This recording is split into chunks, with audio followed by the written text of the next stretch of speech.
أوقفت مصالح الأمن بمدينة الدار البيضاء السبت 2 ماي شخصين يشتبه في تورطهما في جريمة اعتداء خطير أفضى إلى وفاة سائق سيارة أجرة من الصنف الثاني، وذلك في إطار عملية أمنية استندت إلى معلومات دقيقة وفرتها مصالح المديرية العامة لمراقبة التراب الوطني.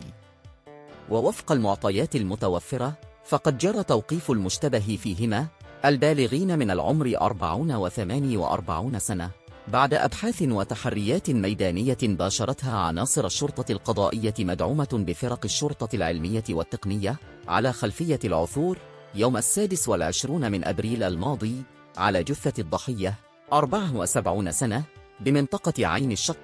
تحمل آثار اعتداء جسدي باستعمال سلاح أبيض.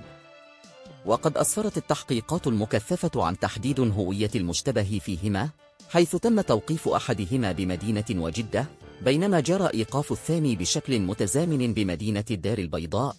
بعدما كشفت المعطيات الأولية تورطهما المفترض في ارتكاب هذه الأفعال الإجرامية، في انتظار ما ستسفر عنه الأبحاث الجارية لتحديد الدوافع والخلفيات بشكل دقيق. كما مكنت عمليات التفتيش من حجز سيارة خفيفة يرجح استخدامها في تنفيذ الجريمة، وهو ما يشكل عنصرا إضافيا ضمن مجريات البحث القضائي. وقد تم وضع الموقوفين تحت تدبير الحراسة النظرية رهن إشارة التحقيق الذي تشرف عليه النيابة العامة المختصة، بهدف الكشف عن جميع ملابسات هذه القضية وتحديد المسؤوليات القانونية المرتبطة بها.